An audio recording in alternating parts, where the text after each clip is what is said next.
안녕하세요. 성공의 이남호 신부입니다. E.M. 포스트라는 영국의 소설가는 소설의 이해라는 책을 썼습니다. 소설을 창작하고 싶다면 한 번쯤은 읽어볼 만한 도서입니다. 이 책에는 성격이 운명을 창조한다는 말이 나옵니다. 고대 그리스의 소피스트 헤라클레이토스도 성격은 운명이다 라고 말했습니다. 이처럼 성격은 삶을 결정짓는 데 있어서 매우 중요한 요소입니다. 내가 그때 욱하고 박차고 나오지 않았다면 지금쯤 나는 다른 삶을 살고 있을 텐데,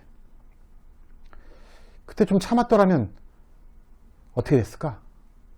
저도 이런 생각을 많이 합니다. 사실 성격이 지금의 상황을 만드는데 기여한 바가 큽니다. 물론 이 모든 것이 이미 예정된 것인지도 모릅니다. 확실한 것은 성격으로 인해 빨리 올 수 있는 길을 멀리 돌아왔다는 것입니다. 지금 우리 정치권을 달구는 두 사람이 있습니다. 윤석열 검찰총장과 추미애 법무부 장관입니다.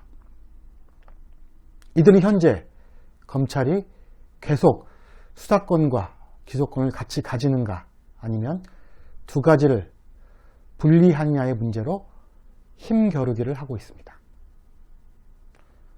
물론 지난 1월에 법무부 장관으로 임명된 추 장관은 4가지 사안, 즉 검찰 인사, 청와대 최강욱 비서관 기소, 울산 사건 공소장 비공개, 지금의 검찰의 수사권, 기소권 분리 문제로 윤 총장가 각을 세웠습니다. 애니어그램에 따르면 두 사람의 갈등은 필연적입니다. 애니어그램은 이들의 타고난 성격이 지금 벌어지고 있는 많은 일들을 설명할 수 있다고 봅니다. 개개인의 독특한 성격이 정치의 지형을 바꿀 수 있습니다. 그래서 저는 성격에 집중하는 것이고, 그 성격을 애니어그램이라는 이론으로 설명하고 있습니다. 애니어그램 측면에서 본다면 이 두 사람의 갈등의 핵심은 바로 영역의 문제입니다. 한 사람은 자신의 영역을 지키려 하고, 다른 사람은 확대하려고 합니다. 윤 총장은 지금처럼 검찰의 영역을 지키려 했고, 추 장관은 검찰에 대한 자신의 지배권을 넓힘으로써 그것이 현 정부를 지지하게 되는 결과를 가져오고, 종국에는 거기에 따른 자신의 정치적 입지를 확고히 하는 것이 그 목표라고 할 수 있습니다. 이처럼 영역에 집착하는 유형, 그 유형이 바로 장형입니다. 장형은 에너지가 장, 즉 배에서 나옵니다. 배심과 배짱, 소위 우리가 말하는 깡닭으로 살아가는 유형입니다. 두 사람의 사진에서 보듯이 장형은 얼굴의 하관, 즉 턱 부분이 발달되어 있습니다. 장형이 턱이 발달한 이유는 이들은 장에 에너지가 집중되어 있어서 소화 능력이 뛰어납니다. 그에 맞춰 다량의 음식물을 섭취하기 위해서 턱이 발달된 것입니다. 특히 장형은 질근질근 씹는 것, 고기류를 좋아합니다. 이 두 사람은 다 장형으로 추측됩니다. 만약 이 둘이 장형이나 가슴형, 머리형이나 가슴형 등 다른 조합이었다면 이렇게 극단의 대결로 치닫지 않았을 것입니다. 그렇다면 장형의 특징은 무엇일까요? 장형은 위에서 말씀드린 대로 영역을 중시합니다. 그리고 장형은 자신의 영역을 침범받으면 분노합니다. 따라서 장형의 기본 정서는 분노입니다. 그리고 문제를 힘과 의지로 해결합니다. 한 가지 예를 들어 보겠습니다. 동료이지만 나이로는 한참 동생인 한 신부와의 대화를 소개할까 합니다. 저도 늦게 신학을 공부해서 그런지 같이 공부한 동기들이 6살에서 10살까지 어린 사람들이 많습니다. 어느 분과 좀 비슷하죠? 그 신부가 10분가량 같이 일하고 있는 사람에 대한 불만을 이야기합니다. 참고로 이 신부도 장형입니다. 그래서 제가 다 듣고 이렇게 말했습니다. 한마디로 그 사람이 너의 영역을 침범한 것에 화가 나 있구나. 그러자 그 신부는 제게 맞아, 바로 그거야, 형! 이라고 대답했습니다. 이처럼 장형은 영역을 중시하고 그 영역이 침범당하면 분노가 올라옵니다. 그 분노는 마치 비커 아래 흙이 가라앉았는데 순식간에 비커가 온탕, 흙탕물로 변해버리는 그런 현상 같은 것입니다. 영역 침범으로 분노한 것입니다. 결국 윤석열 총장과 추미애 장관 사이의 갈등은 장형 특유의 영역투쟁입니다. 우리가 아는 보복운전의 많은 경우가 장형에게 일어납니다. 장형은 자동차를 운전하면서 자신의 차 앞뒤로 자신이 영역이 어디쯤이라는 본능적인 감각을 갖고 있습니다. 이처럼 장형의 영역 설정은 매우 육감적이고 본능적입니다. 그런데 뒤에서 누가 차를 바짝 붙이거나 아니면 앞에서 갑자기 끼어들면 그 순간 영역을 침범당했다는 생각에 분노가 솟구칩니다. 그리고 장형의 대응 방법은 대체로 눈에는 눈, 이에는 이입니다. 그 결과가 바로 보복운전입니다. 윤 총장은 분노를 자주 표출했습니다. 2013년 10월 국정원 댓글수에 관한 국정감사에서 한 그 유명한 말이 있습니다. 나는 조직에 충성하지 사람에 충성하지 않는다. 이 말을 할 때도 그가 분노에 차있음을 누구나 알 수 있었습니다. 그 영상을 보면 아주 거침없이 당시 황교안 법무부 장관과 자신의 상관을 공개석상에서 받아버립니다. 한번 찾아보시기 바랍니다. 이것은 장형이 아니라면 하기 힘든 행동입니다. 또한 2018년 국감에서 자한당의 장제원 의원이 윤 총장 장모의 사문서 위조건으로 윤 총장을 공격하자 아무리 국감장이지만 너무한 거 아니야? 라는 말로 자신의 분노를 여과 없이 드러냅니다. 그리고 김학의 성접대 사건과 관련하여 윤 총장의 관련성을 언급하자 난 그렇게 대충 살지 않았다 라는 말로 상황을 일축합니다. 짧고 간결한 말로 상대방을 확 제압해버리는 것도 장형인 8번용의 특징입니다. 저는 윤 총장을 8번용으로 보고 있습니다. 추미애 장관도 역시 장형이라고 추측됩니다. 추 장관의 발언은 우리가 하는 표현으로 서슬이 펄었습니다. 예를 들어 2018년도 국감에서 당시 외교부 장관 윤병세를 대답이 나올 때까지 똑같은 질문으로 수차례 몰아세우는 모습을 보면 정말 대단하다는 생각이 듭니다. 달리 추다르크가 아닙니다. 올해 들어서 남긴 말, 윤석열 총장이 법무부 장관의 명을 거역했다는 표현 역시 장형적 표현입니다. 사실 추 장관이 이렇게 말하고 아차 싶었겠지만 장형은 본능적으로 명령체계와 상명하복, 조직의 질서를 중요시하는 유형이기 때문에 그런 발언이 무의식적으로 나오게 된 것입니다. 내가 다 책임지면 될 거 아니야. 까라면 까.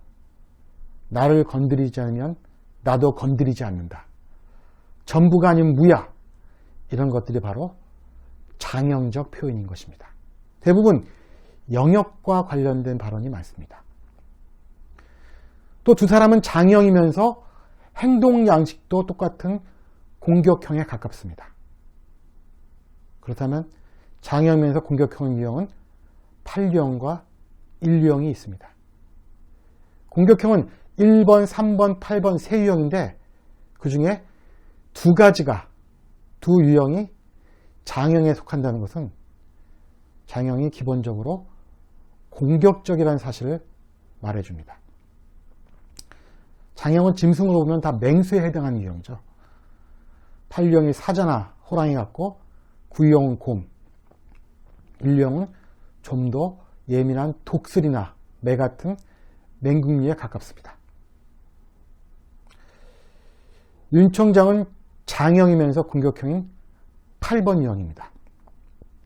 저는 윤 총장을 8유형, 즉 지도자 유형으로 보았습니다. 세상을 대하는 8유형의 무의식은 내가 세상보다 크다입니다. 그래서 간혹 길에서 모르는 사람이 싸움이 붙으면 아무 관련이 없어도 그들을 말리러 나섰다가 결국 자신이 싸움을 하게 되는 유형이기도 합니다. 그런 경우 가끔 보셨죠? 왜냐하면 8유형은 내가 세상보다 크고 그래서 그 일은 나의 세상에서 벌어지는 일이기 때문에 간섭할 필요를 느끼는 것입니다. 난세가 되면 살맛이 나는 유형이 바로 8유형입니다. 흔히 우리가 난세의 영웅이라고 하는 사람들입니다. 그래서 난세가 되면 칼을 부여잡고 말을 타고 나가서 내가 이 세상에 질서를 세워주겠다 라고 했던 관우나 장비 같은 장군이나 또한 혁명가 중에 8유형이 많습니다. 말을 타고 천하를 얻는 유형이라고 할 수 있습니다. 다만 이들에게 필요한 것은 과연 말에서 내렸을 때도 천하를 잘 다스릴 수 있는 역량이 있는가의 문제입니다. 이처럼 혼란한 세상을 보고 질서를 세우려는 유형이 바로 8유형입니다. 사회에 질서와 정의를 세우고자 하는 것, 이것이 8유형의 특징입니다. 8유형의 강점은 힘, 약점은 파렴치입니다. 파렴치라는 것은 염치를 깬다는 뜻을 갖고 있습니다. 염치는 우리가 살아가면서 지켜야 할 질서나 도덕이나 예절이나 기타 법규 같은 것입니다. 파렴치하게 권력을 잡고도 정의사의 구현이라는 현판을 걸었던 전두환도 8유형이기 때문에 그런 표현을 사용한 것입니다. 범죄자들도 8유형은 사고를 치면 크게 칩니다. 스케일이 크고 힘이 넘치기 때문입니다. 8유형에도 역시 9가지 수준이 있습니다.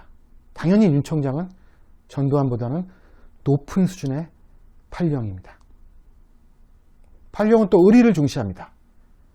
그래서 윤 총장은 자신보다 직급이 낮지만 나이가 많은 부하 직원에게 편하게 형님이라는 호칭을 사용합니다. 형과 동생 사이로 맺어진 관계, 이러한 패밀리 의식이 바로 8유형의 특징입니다. 내 밑에 있는 사람, 내 식구로 생각하는 사람은 꼭 보호합니다. 8유형은 수준이 높으면 리더이고 수준이 낮으면 보스입니다. 내가 법을 정하지만 스스로 그 법을 따르면 리더이고 내가 법을 정하지만 나는 적용되지 않고 부하들만 지키라고 하면 그것은 수준이 낮은 보스입니다. 제가 보기에 추장관은 장형이면서 공격형인데 8유형이 아니라 1유형처럼 보입니다. 1유형은 이상주의자, 개혁주의자라는 별명을 갖고 있습니다. 또 다른 별명은 완벽주의자입니다. 1유형은 올바름을 추구하는 강점이 있고 분노라는 약점을 갖고 있습니다. 무엇은 이렇게 되어야 한다 라는 많은 원칙과 올바른 규칙들을 가슴에 품고 삽니다. 그러나 세상이 자신처럼 이 규칙을 지키지 않을 때 이들은 분노하게 됩니다. 그러나 분노도 옳지 않기에 분노를 억누르고 참습니다. 세상을 대하는 인류의 의식은 내가 세상보다 작다입니다. 따라서 자신의 내면을 들어보고 내면에 있는 많은 규칙과 원칙을 지키려고 합니다. 그리고 그 내면에 있는 원칙과 기준에 따라 행동합니다. 따라서 인류는 철학자나 종교가가 많습니다.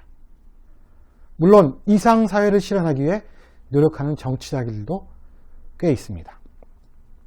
플라톤, 칸트, 사도 바울이 인류형입니다. 특히 종교개혁가인 루터나 켈빈도 인류형입니다. 이들은 개혁을 통한 올바름을 추구하기 때문입니다. 아까 말씀드린 대로 인류형의 강점은 올바름, 약점은 잦은 분노입니다. 올바르지 못한 세상에 대한 잦은 분노, 이들이 약점입니다. 이들은 자신의 원칙을 잘 지키고 사는가를 항상 들여다봅니다. 그리고 남들도 잘 지키는가를 감시합니다. 분노가 장형의 기본 정서이지만 그 표출에 있어서도 인류형은 판류형처럼 즉각적이지 않고 순간이나마 자신의 내면에 있는 원칙에 맞아떨어지는지 틀린지를 검증하고 대체로 논리적으로 분노를 표출합니다. 예전에 백분토론 같은 데 나와서 유명한 논객이 되었던 유시민도 1번 특징입니다. 1번 유형입니다. 엄청 분노하고 있으나 매우 논리적입니다. 인류형은 여러 원칙을 세우고 지키는 것을 좋아하는데 그 원칙이 사람들이 납득할 만한 것이냐 그렇지 못한 것이냐의 문제는 별개의 것입니다. 알다시피 추미애 장관의 별명은 추다르크입니다. 잔다르크는 자신의 신념과 이상에 따라 움직이는 프랑스의 애국자입니다. 그런데 저는 개인적으로는 이런 별명이 추 장관에게 어울리지 않는다는 생각도 듭니다. 왜냐하면 사람들이 잔다르크를 오해하고 있기 때문입니다.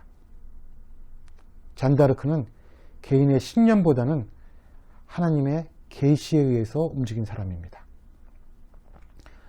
100년 전쟁 당시 프랑스가 영국을 일컬어 사용한 사람은 거의 없었습니다.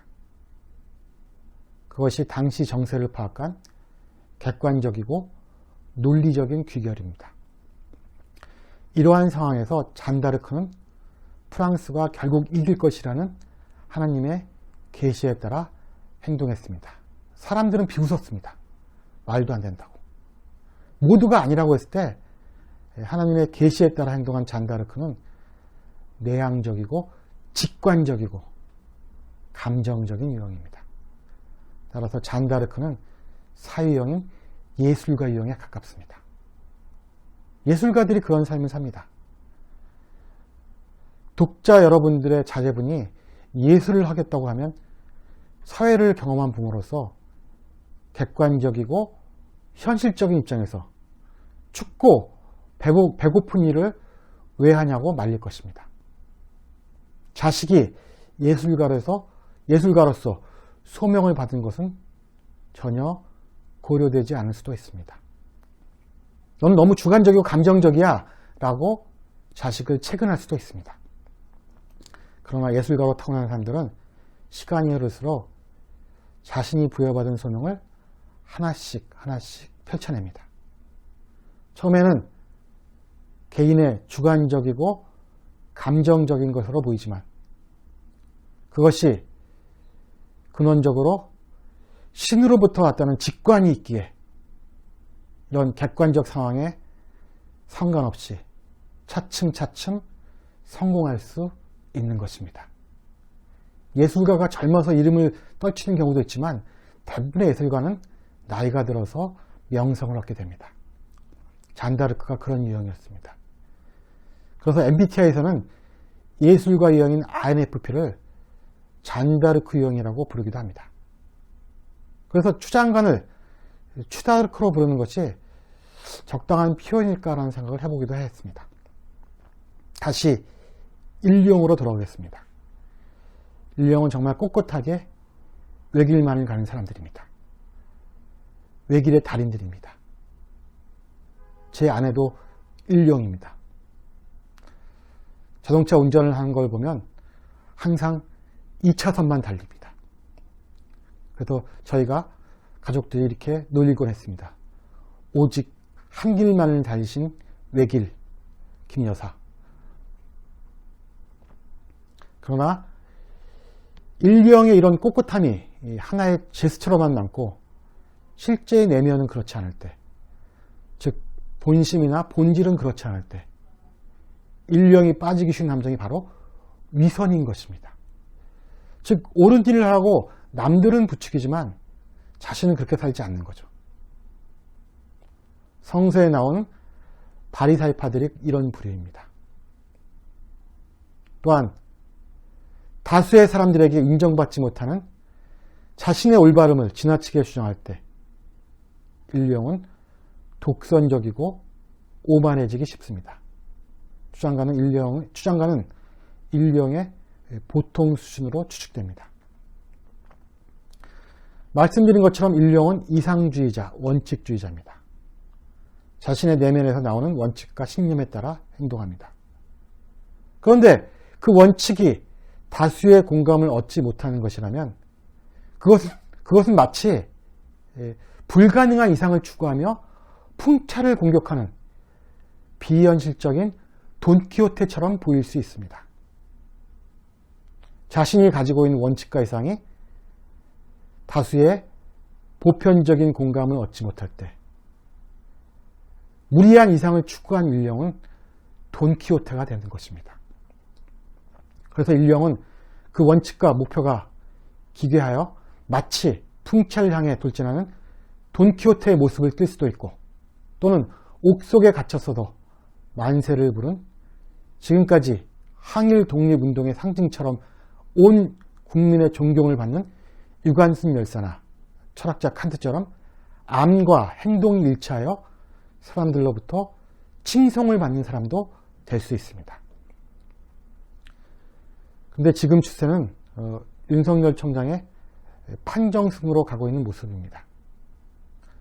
민주당에서도 추미애 장관에게 당의 입장과 맞지 않는 돌출 행동, 즉 돈키호테적인 행동에 자제를 권했습니다. 결론적으로 윤 총장은 8령이라 추측되고 추 장관은 1령으로 추측됩니다. 사실 같은 장형 그리고 같은 공격형으로서 8령과 1령은 한 번 어긋나면 어느 곳에서도 만나지 않은 평행선을 달리는 유형입니다. 둘 다 에너지가 강한 장형이고 공격형이기 때문입니다. 마치 사자와 호랑이가 지상을 지배하고 매와 독수리가 하늘을 지배하면서 서로 평행성을 이룬 것과 유사한 경우입니다. 저는 그래서 실제의 삶에서 이 8번 유형과 1번 유형의 지속적인 갈등을 자주 접한 바 있습니다. 둘은 절대 구부리지 않습니다. 이처럼 8령과 1령의 전쟁은 그것이 하나가 무릎을 꿇어야만 하는 싸움으로 끝이 납니다. 그야말로 이소룡 영화의 제목처럼 용쟁호투입니다. 용호 상박과 같은 전쟁인 것입니다. 개인적으로 볼 때 검찰은 대체로 권력의 시녀로 살아온 역사적 특징을 갖고 있다고 생각합니다. 그리고 대체로 검찰 조직은 그 특성상 공부에 뛰어난 머리형들이거나 가슴형의 성취주의자들이 많은 곳입니다. 즉 8번과 같은 유형이 드문 곳입니다. 왜냐하면 행동적인 8유형은 오래 앉아서 공부하는 일이 잘 어울리지 않습니다. 그래서 윤 총장도 사실을 패스하는데 그렇게 오랜 시간이 걸린 것입니다. 이런 집단에서 판령이 총장이라는 사실이 지금의 상황을 많이 설명해 줍니다. 살아있는 권력에 대한 수사, 그것은 다른 유형들은 감당하기 어려운 일입니다. 그 정도의 배심도 배짱도 없기 때문입니다. 이것은 세상에 대한 판령의 의식에서 가능합니다. 내가 세상보다 크고 내가 세상의 질서를 세워보겠다. 대한민국 역사상 전무후무한 검찰의 살아있는 권력에 대한 수사는 그 조직의 리더인 윤 총장의 성격 특성에 기여하는 것으로 이해하는 것이 지금의 상황을 파악하는 데 도움이 됩니다. 윤 총장의 살아있는 권력에 대한 수사는 지금 정권뿐만 아니라 전 정권에서도 했던 일입니다. 그래서 저는 검찰을 싸잡아 매도하는 태도에 대해 동의할 수 없습니다. 왜냐하면 그 조직이나 단체의 지도자가 어떤 사람인가에 따라 조직의 성격이 확연히 달라지기 때문입니다. 지도자는 조직의 환극이다.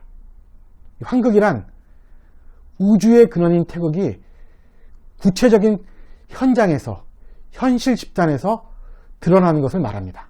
그것이 바로 환극입니다. 그래서 환극이 되는 사람들은 바로 조직의 리더들입니다.